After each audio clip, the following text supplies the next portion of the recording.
Olá pessoal, sejam bem-vindos ao nosso canal. Meu nome é Evandro Cunha. Não se esqueça de se inscrever, de acionar aí o sininho para notificações, nos acompanhar nas redes sociais e de partilhar esses conteúdos com seus amigos, familiares e até mesmo inimigos. E se desejar, pode deixar aí os seus comentários, desde que faça de forma educada, né? De forma respeitosa e de forma também coerente, né? Porque às vezes tu faz um comentário, às vezes que não tem nada a ver com aquilo que está sendo apresentado, né? É bom a gente pensar um pouquinho sempre antes de fazer os comentários, né? Para poder acompanhar. Tá ok? Eu quero agradecer mais uma vez ao pessoal que está participando da cotinha, né? Que a gente está da vaquinha, na verdade. E eu espero que possamos ir até janeiro. Em janeiro a gente encerra essa campanha, tá certo? Então demos aí uma força. Em janeiro não, aliás, no início de janeiro, né? Primeira semana a gente encerra. Então, se alguém quiser ainda participar, no nosso colega. E se você morar em São Paulo, né? No estado de São Paulo, que é desse ex-pastor que a gente está tentando ajudar, esse colega, ele está atrás do emprego, né? Então, os dados estão lá naquele vídeo sobre a vaquinha, os dois vídeos, tem lá os dados, tem os contatos dele também, no WhatsApp e também no telefone, você pode ali entrar em contato se souber de alguma coisa, qualquer coisa aí que ajude, né, para que dar esses primeiros passos de reintegração ao mercado de trabalho, né? Não é fácil, né? Bem, pessoal, acabei de chegar da igreja, né? E esse final de semana foi um pouco triste aí, porque perdemos uma irmã aqui, que eu, apesar que não a conhecia, mas sempre essa questão de irmandade, né? A gente está sempre conectado. E foi um acidente de carro, aliás, foi atropelada, não bem um acidente de carro, né? De forma criminosa. O indivíduo ainda voltou, viu que a mulher estava lá estendida e não prestou socorro. Creio que essa foi a das causas da morte, né? E a gente fica aí triste, e eu estava pregando esses últimos 2 domingos sobre o conflito cósmico e a questão do mal, né? Da origem do mal. Bem, mas depois desses 2 minutos aí de introdução, né, importantes, alguém pediu, né, algumas pessoas estavam aí perguntando, né, sobre a minha pessoa, né, pastor, eu falo alguma coisa do Senhor, né, me senti até lisonjeado, né, alguém querer saber da minha vida, né, eu fiquei lisonjeado, né, mas realmente no mundo que a gente está vivendo, a gente tem que procurar conhecer, apesar que nas redes sociais dá para a gente saber bastante coisas, né? Mas eu vou passar aqui em alguns minutos, né, para aqueles que desejarem saber, né? Eu sou pernambucano, né? Estou com 54 anos, na verdade eu disse 56, minha esposa viu, rapaz, está querendo ficar mais velho, com 54, né?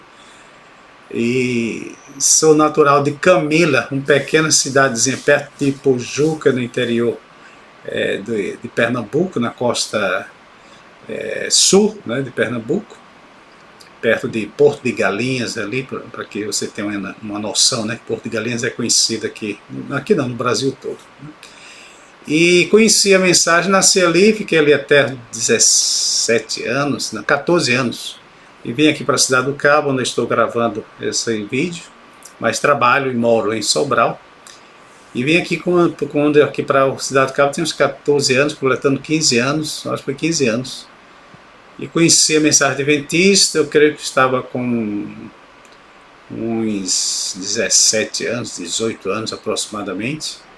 Minha família tinha uma ligação católica, tinha uma ligação muito forte com espiritismo, né, da carta chamada Carta Branca, e um espiritismo, eu não sei se vocês, eu chamo de espiritismo assim no sentido geral, né, porque na verdade envolvia macumba, que essa questão de religiões afro tem várias gradações, né, vários tipos, né. Então minha mãe se frequentava a missa, né, quando tinha uma missa, mas vez por outra também ela levava ela me levava, porque naquela época uma mulher sozinha, a mulher geralmente não saía só, né? Mulheres não saía só assim para viajar, alguma coisa, né? Mulher casadas, né?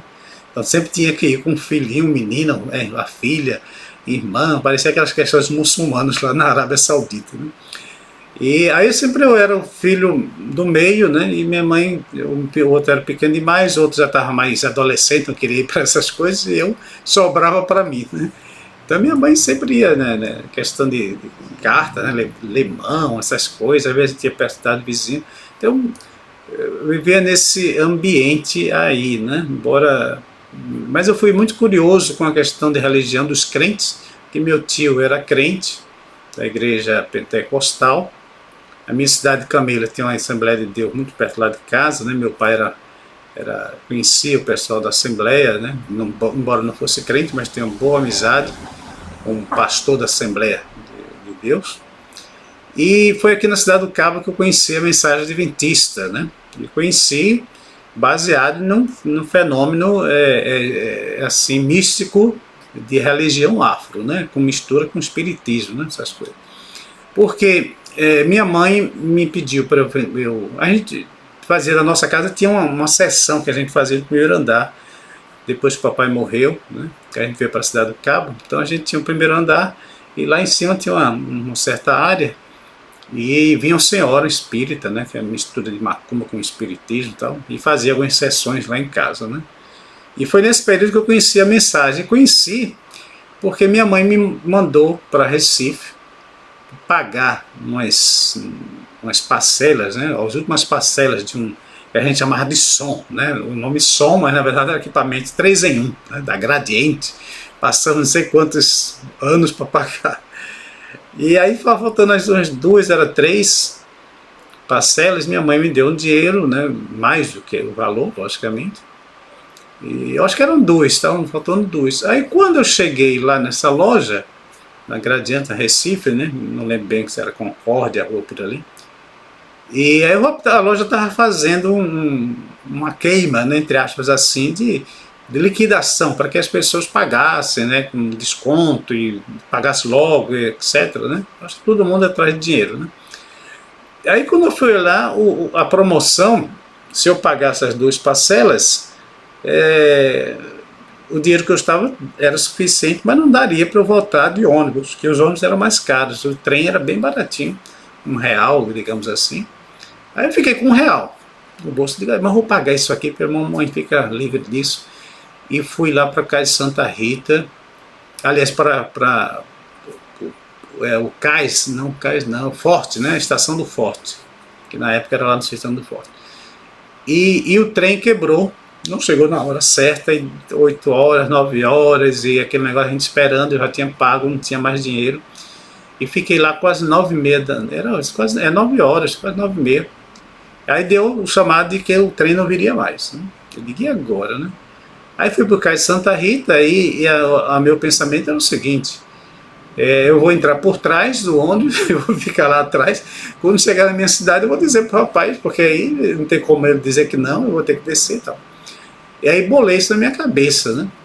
Mas não deu certo, porque eu cheguei lá e não sei se eu estava no lugar errado ou não. Eu nunca tinha ido para aqueles lados lá do Cais de Santa Rita, à noite, né? E eu não encontrei, né? Deu 10 horas e nada, né? E isso era uma sexta-feira.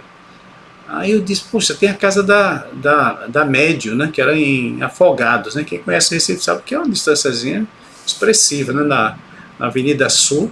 Eu digo, não, eu vou lá na casa dela, vou pedir um dinheiro emprestado para passagem e tal.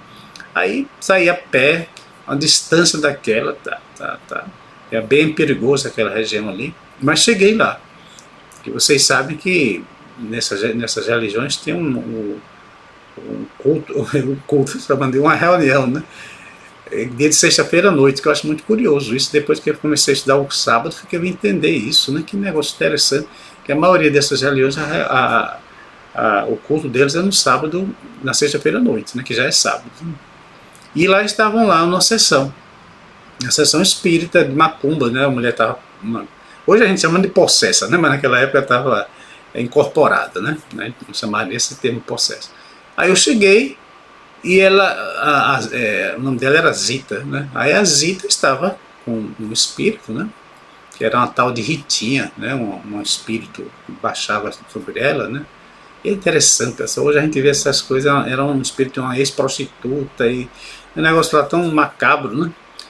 Mas ela, quando me viu, ela olhou para mim, né? Mesmo ela estando assim, em transe, né? Ela olhou para mim e fez sinal para eu entrar. Eu entrei, fecharam a porta.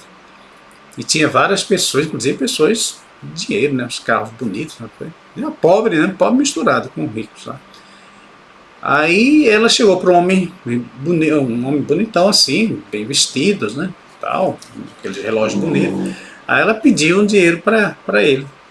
Como fosse uns 10 reais, né? A passagem eram uns 3 reais de ônibus, 3, 4 reais. Ela pediu 10, como fosse 10. Aí ele deu. E aí ela chegou para mim e disse, toma o dinheiro da passagem, né? Vá para casa. E mais possessa, né? Aí eu li aquilo ali e disse, que negócio é esse? Se eu não disse nada, né? Se eu cheguei agora e essa mulher falou isso aí, disse, que negócio é esse? Fiquei ali impressionado, né? Porque eu tinha ido há muito tempo com a mamãe acompanhando sempre a mamãe para essas coisas, mas eu não acreditava muito nesse negócio. Aí aquilo ficou, eu digo, puxa, como é que ela sabia que eu... Aí fui para a parada do ônibus, fiquei ali com aquele negócio, o ônibus chegou lá em Afogados, vim para o Cabo, e cheguei em casa, contei para a mamãe, né, contei para minha irmã, aí eles ficaram impressionados, rapaz, tá vendo que negócio maravilhoso? Eu dizia, maravilhoso, porque na minha cabeça, que maravilhoso, coisa nenhuma. Aí nisso eu conheci o Francisco, que é um membro de igreja aqui, né, a esposa dele não conhecia, mas conheci o Chico, que é professor. E a gente sempre estava tocando um pouquinho de violão, estávamos aprendendo na época, eu ia na casa dele, na minha casa, eu fui na casa dele para pegar algumas coisas de violão, e ele não tinha chegado ainda, e nem na casa estava o Ricardo, né, que é o meu pai na fé, né, estava na casa dele. Você vê como às vezes Deus providencia as coisas, né, e aí o Ricardo estava lá e dizia, o Chico chegou ainda não, então senta aqui, espera aqui e tal. Ele estava tomando café e eu fiquei lá, sentado atrás da casa dele, esperando que o Chico chegasse, né. Aí eu disse, Ricardo, você é crente, né? Ele o Chico também. Aí eu contei essa história para ele. Aí o Ricardo disse, eu posso ler um texto da Bíblia para você? Aí eu disse, rapaz, lá vem esse negócio de crente, né? Mas ele foi e trouxe um texto, acho que primeiro dos Coríntios, né, que dizia que o diabo tinha a capacidade de se transformar em anjo de luz, né? E não precisou ele dizer nada, parece que meu cérebro captou a mensagem assim, entendeu? Rápido, né? Entendi logo na hora. E ali começou, né? Uma série de... Foi o meu primeiro contato com a igreja adventista, embora eu já conhecesse o Chico, mas esse contato assim de abrir a palavra, você vê o poder que a palavra tem, né? Você abri-la, né? E realmente mudou. A partir daí foi que eu comecei a compreender a mensagem adventista e algum tempo depois, quase 3 anos depois, me batizei. Demorei a batizar, viu? Demorei um pouco, né? E conheci minha esposa na igreja, né? E depois nos casamos e fomos para o IAN, né? Hoje é a Faculdade Adventista, né? O SALT. O Ricardo foi primeiro, depois eu fui, depois o Zil também foi, o pastor Zil. Passamos 4 anos ali, né? Aquela luta de teologando que é uma provação aquilo ali, né? E depois fomos chamados para ir para Lagarto, em Sergipe. Passamos ali 3 anos maravilhosos, né? Depois fomos para a Central de Maceió, 4 anos. 2 anos muito bom, depois 2 anos de turbulência tremenda. O primeiro ano e o último foram excelentes, né? Mas os 2 do meio realmente foram excelentes, de alguma dificuldade. Distrito grande, né? 12 pontos de pregação, igreja central, um projeto que se tinha lá, sem auxiliares, né? Com obreiros bíblicos dentro desse projeto. Então, foi um Deus me acuda, né? Realmente não foi fácil, né? Muita dificuldade mesmo. E depois fomos para Central de Fortaleza. Central de Fortaleza, trabalhamos lá 6 anos, né? Que a gente brincava que seria 7 anos, Mas chegamos quase lá, passamos 6 anos. E tive na Central de Fortaleza eu aprendi demais, porque nesse íntere, né, quando eu estava em Maceió, eu comecei o mestrado em UNASP, e no último ano a tesoureiro me deu de presente a oportunidade de levar minha esposa, né? Então, a gente já tem 2 crianças, mas minha mãe ficou com as crianças, e eu fui, né, porque na época não se levava casados, os casados têm que ficar fora, mas eles abriram a sessão nesse último ano e ficamos, né? Aí lá no NASP, nós fizemos muitas vezes, sábado à noite, eu e minha esposa, né, a gente pegou num caderno assim, e começamos a avaliar o nosso ministério, né, as coisas que a gente acertava, porque eu fui muito bem em Lagarto e não fui tão bem em Maceió, e comecei a corrigir aquelas coisas, né, quer dizer, é aquela velha história, né? O método que dá certo no distrito não dá em outro, né?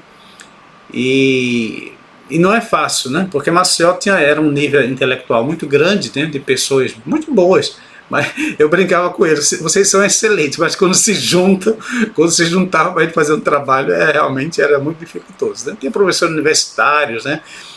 Professor de português, né? Que eu tinha que estar vigiando. Acho que foi onde eu mais aprendi português, foi a Central de Maceió, porque tinha excelentes professores de português. Então, vez por outra eles estavam corrigindo, né, algumas coisas que eu falava, né? E realmente foi um processo de aprendizagem muito bom. Tinha também muita gente de direito, né, da área de direito, inclusive até um ministro, para você ter uma ideia, né, o ministro Humberto Martins, que é um dos ministros do Supremo, né, foi membro da minha igreja, né, lá de Farol, na igreja do Farol, né? Ele é a Rita, né? Não sei se ele lembra mais de mim, né? Mas a esposa dele, o nome dela era Rita, né? E então eu cometi muitos erros administrativos lá, porque eu quis aplicar coisas que tinha trazido do interior na minha ingenuidade, né? Que era possível aplicar na Central. E uma das coisas era deixar a Central livre, né? Que em Lagarto eu fazia isso, né? Deixava a igreja na mão dos anciãos e corria para fazer evangelismo, né? E dava certo, né? Porque os anciãos, a gente se sincronizava bem, né? Abrimos novas igrejas, aquela coisa toda. Nós tínhamos mais membros na igreja adventista em Lagarto do que na Assembleia de Deus, para vocês terem uma ideia. Hoje são 3 distritos dentro, né? 3 ou 4, são 3 ou 4 distritos. Então eu tive uma participação nesse desenvolvimento, né? E aí, então, por isso que não deu certo. Então, nesse período que eu estava no NASP com minha esposa, o último ano, penúltimo, aliás, foi o último ano. Aí a gente fez esse levantamento. Então, quando chegamos de Maceió em Fortaleza, então nós corrigimos muito disso. Acho que talvez tenha sido isso um dos segredos do êxito, né?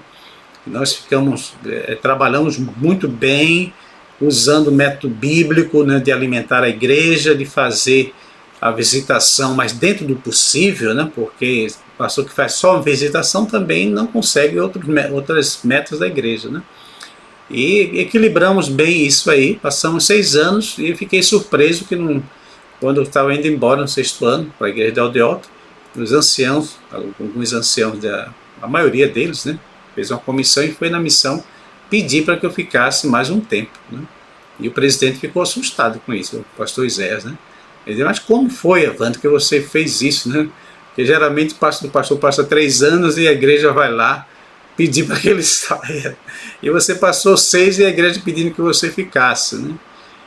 E na verdade eu não sabia, até hoje não soube assim por quê, né? Mas acho porque a gente se deu muito bem.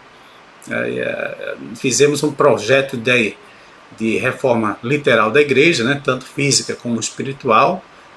Um seminário de 14 sábados, o livro de Daniel, né? 14 ou 15 sábados, que foi um espetáculo. Acho que eu nunca mais consegui uma igreja que acolhesse tão bem aquilo ali. E o presidente ficou impressionado também com aquilo ali. E fomos para a igreja de Aldeota, só que na igreja de Aldeota, como eu sabia que eu ia sair, né? Que eu estava pensando em ir embora para estudar, então eu não fiz nenhuma mudança significativa, né? Não sei questão de relacionamento, né? Para algumas arestas ali, mas porque se você não sabe se vai passar tempo, então não mexa em nada, né? Porque você vai ter um problema a mais, né? Então eu sabia que meu plano era passar um ano, terminei passando 2 e ir embora. E mexer, né? Procurei só organizar algumas coisas, planejamento, essas coisas, mas não mexi praticamente em nada, né? Eu até brincava com eles que eu ainda estava de ressaca de uma paixão com a Igreja Central de Fortaleza, né? Saímos com a intenção de estudar em Israel, né? Com a promessa lá de uma faculdade, que eu não vou estar entrando em detalhes, mas não deu certo. A gente foi para a Itália, né? E saiu uma oportunidade de estudar na Espanha, mas a minha família já tinha feito, meus meninos tinham feito amizade, né, com a igreja brasileira na Itália, e já tinha feito até inscrição de escola, né? Aí eu digo, ih, rapaz, e agora? Aí eu fui à frente, esperando que no semestre seguinte pudesse levar os meninos, mas aí minha esposa gostou muito da Itália, meus meninos também. E aí, por incrível que pareça, eu fiz o doutorado, ia para a Espanha e voltava para a Itália, ia para a Espanha e voltava para a Itália. Teve um período que eu ia toda semana, que era barato a passagem, né? E acho que 1 hora de avião, não menos, né? De Barcelona para Milão. Milão, né? Que em português é Milão, né? Lá é Milano, né? Milão. E foram 4 anos nessa, né? Lógico, quando às vezes o estudo pesava um pouco, passava mais tempo, né? Fazia visita a algumas igrejas, né? Somente da Alemanha e também da Bélgica, fui ainda uma vez, na Suíça também fomos uma vez, né? E basicamente foi isso, um aprendizagem muito bom, né? Principalmente na Espanha, aí com contato com excelentes professores, né? Mas diga-se de passagem que os professores brasileiros também têm o mesmo nível, né? E retornamos para o Brasil com algumas promessas orais, né? Isso aí eu sempre costumo dizer, promessas orais, nenhuma promessa escrita, por isso que eu não tenho nenhuma mágoa assim com a igreja, né? Lógico, a gente fica chateado é uma coisa, né? Mágoa é outra, né? Eu tinha um projeto, né, com uma faculdade aqui no Nordeste, mas por alguns motivos aí políticos e financeiros, mas acho que foi mais político do que financeiro, né? Não foi possível, né? Não foi possível. Então foi a hora que a gente teve que entrar na realidade do mercado de trabalho secular. Por isso que eu sou muito solidário às pessoas, ex-pastores, porque eu sei, pessoal, o que eu passei, né? E agora vem a irmã vai dizer, mas você vai mencionar no doutorado, mas é necessário, porque eu com doutorado reconhecido já aqui no Brasil pela USP, o mestrado ainda não reconheci, né? Depois tive que fazer a faculdade de filosofia também, né, que tinha começado, depois terminei, com um curso de teologia que não estava reconhecido, porque na minha época não era reconhecido, né? E aí tive que reconhecer às pressas, fazer uma documentação às pressas, olha, uma tradução para poder ganhar dinheiro, que eu não gosto de fazer esse negócio de tradução, tive que fazer. E não foi fácil, sabe? Não foi fácil, foram 4 anos de muita luta, e muita gente me ajudou, né? Inclusive eu mencionei já aqui o Rodrigo Silva, né? O pastor Gerson, né? Amigos como Rivelino, o doutor Rivelino Montenegro, né? O professor Ricardo Max, né? Rômulo, né? Lá de Fortaleza. Fortaleza foi uma fortaleza para mim, né? A família Ajax Manuela, né? Júnior Torres, né? Daniel Gomes, isso é que eu estou lembrando assim de cabeça, né? E outros que ajudavam aí que eu não sabia nem quem eram essas pessoas, né? E Ronald também, né? Que é um ex-pastor da igreja, também uma força muito grande. Então, por que eu estou contando isso, pessoal? Porque não foi fácil para mim, né? Graças a Deus estou trabalhando, mas amanhã posso ficar desempregado de novo, né? Porque o mercado de trabalho hoje não tem mais nenhuma segurança, né? Então, se eu já estava com certa expertise, né? Com certo currículo bem recheadozinho, né? E foi difícil. Foi não, e porque se eu sair hoje de novo, será difícil de novo. Talvez não seja mais difícil, porque não vai ser tão difícil, porque agora já estou com uma certa experiência, e também consegui o curso da licenciatura em filosofia, algumas pós, né? Quase 10 pós eu consegui fazer nesse período todo, e isso ajudou, né? Assim, enche um pouquinho o currículo, né? Dá uma melhoria, mas com 54 anos não é fácil não, não é fácil, né?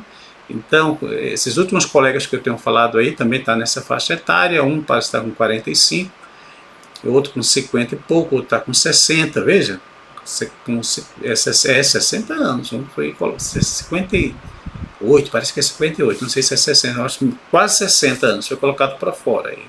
E quando eu digo colocado para fora, pessoal, não é questão de adultério, porque a questão de adultério é demitido mesmo, né? Assim, com justa causa, etc, né? Esses outros casos não, são questões administrativas que, lógico, né, muitas vezes, talvez tenham coisas mais além daquilo que a gente entende. Mas como a gente conhece também bastante já sobre a questão administrativa, a gente sabe que hoje em dia essa crueldade, né, essa falta de amor pelo seu semelhante é uma das marcas administrativas de igreja. E não é só a igreja adventista não, é qualquer um. A gente ouve histórias macabras. Então, basicamente é isso aí. No meu Facebook você tem ali minha família, né? Somos casados aí há quase 30 anos, né? Mais de 30 anos um pouco. Meus filhos já estão todos grandes, né? Já estão aí se formando em enfermagem, a outra se forma em história no próximo ano. E estamos aqui, né? Prontos, servindo a Igreja de Deus, né? A Igreja de Deus não, a Igreja Adventista de Deus, né? Porque tem uma igreja chamada Igreja de Deus, que também guarda o sábado, né? Então, cheguei nesse instante, né? Porque eu estou aqui de terno da igreja, faço com muito amor e digo para vocês o seguinte: não sei até quando eu terei acesso a esse púlpito, né? Porque as coisas que eu tenho conversado aqui com vocês, já tenho ouvido muita coisa, inclusive de pessoas influentes, que já passaram mensagens para mim, entendeu? Uma certa ameaça velada, né? Aquelas conversinhas mole, como a gente costuma dizer, como se quando a gente fala alguma coisa sobre a igreja, a gente estivesse mostrando o nosso desprezo, né, pelo ministério, aquela coisa toda. Não é nessa a nossa intenção. Eu creio no povo remanescente, eu creio que na administração existem homens de Deus, né, mas existem pilantras, existem ladrões, né?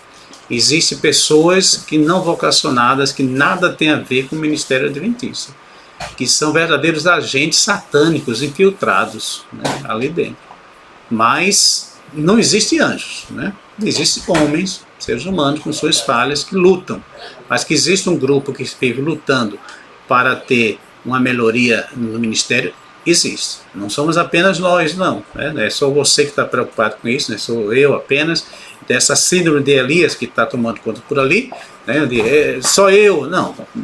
Nós cremos na doutrina do remanescente, que Deus tem um povo que vai se levantar e que vai continuar sendo um povo que testemunha nos últimos dias. Tá certo? Então, um forte abraço. Esse é basicamente o que eu tenho, né, para apresentar para vocês.